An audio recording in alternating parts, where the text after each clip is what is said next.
Great to have you back with us. We are in Charlotte. Rick Ballou here from 1010XL and 92.5 FM in Jacksonville. Let's talk some Georgia Tech football. Running back Dontae Smith joins us this afternoon. Dontae, how you doing? I'm doing well. How are you? I'm doing outstanding. Your thoughts so far on the Coastal Day here, Media Row? How's it gone? A lot of talking. I've enjoyed it. I think this is my kind of atmosphere. I like doing interviews. I like talking to people, so I've been really enjoyed today. Is that maybe what you're going to do, post-football career? Do you see yourself possibly being a broadcaster? Honestly, I think I could see myself. I don't plan on it, but I could see that. Yeah. I mean, right now you're thinking football, but right. Football don't last forever. Right. Yeah. So you enjoy all this? Yes, sir. Yeah, that's good. Georgia Tech, it's been a rough couple of years. Do you feel added pressure as a clear leader of this team this year as you get ready for the season? There is some pressure there, but there's always kind of been pressure.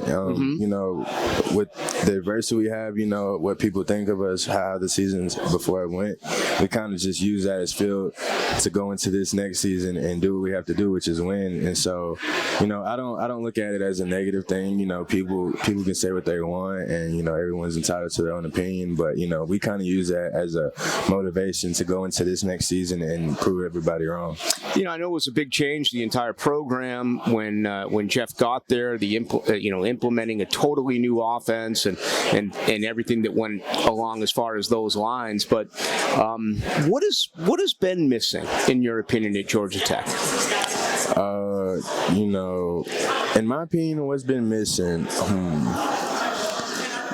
I think we leave too much on the field. Like, we go out there and we play, but we leave. I feel like in the past we've left points on the field. Right. Last season there was many games where we lost by a possession. Mm-hmm. If we had another possession, we would have won. So I feel like it's on the players to give all they got, and just don't leave anything on the field. If you don't leave anything on the field, you're okay with the end results, because you did you did all you could do in order for us to be successful. So just going hard, leaving everything on the field, and really our leadership, how our leadership handles adversity. I think sometimes our leaders in the past, we really didn't handle adversity well. We didn't handle it well. So now I feel like, we learned from that. Our leaders have learned from that. So I feel like now when we face adversity as leaders, we keep the team up versus, letting things slide downhill. As many mental mistakes as physical? Yes, sir. Many mental mistakes. It's a lot of little things, and I think we've done a good job, in forcing us to be better on those little things. I think, our strength coach, Coach Lou, like our workouts and our runs, he has us do little things, and if we don't do those little things right, he sends us back. Yeah. So we're kind of putting emphasis on doing the little things right, and Coach Lou has done an outstanding job making sure we follow that, and we put emphasis on doing the little things right, because at the end of the day, that's what wins games. Is it harder to find leaders now in college football because of the enormous, attrition? You got, I was just looking at Pittsburgh. They could have 6 new defensive starters coming in via the transfer portal. I mean, it's just absolutely amazing to me that is today's college football. So you're coming in to meet these guys. Typically, you meet an incoming freshman, and they're clearly not going to be leaders. How hard is it with the changing ways of college football? You say that, but we had Ace Ely come in as a transfer, and right away when he came in, when he did, we kind of looked at him as a leader already. He came in and he did positive things. He spoke positive things, and what he did, he led by example on the field too. So and there's tons of other transfers on our team that have come in and kind of taken on a leadership role. So I wouldn't say it's too hard, but I mean it is different with older guys. Sometimes the older guy will come in and they'll have to be a leader. So it is a bit different, but I feel like it's something you can adjust and to get used to. What are your feelings on Geoff Collins?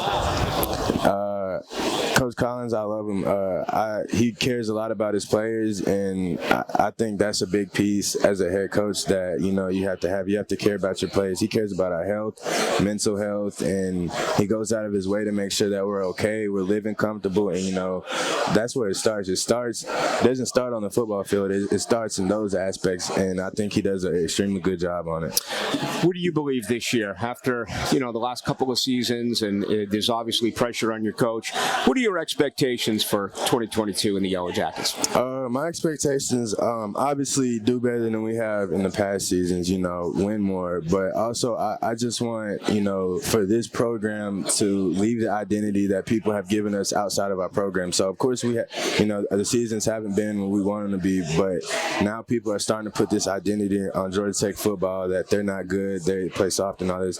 I really want to change that identity that everyone else has given us and show the identity that we have, that we've established in our team, that we've worked so hard for, that we studied for, that we played for.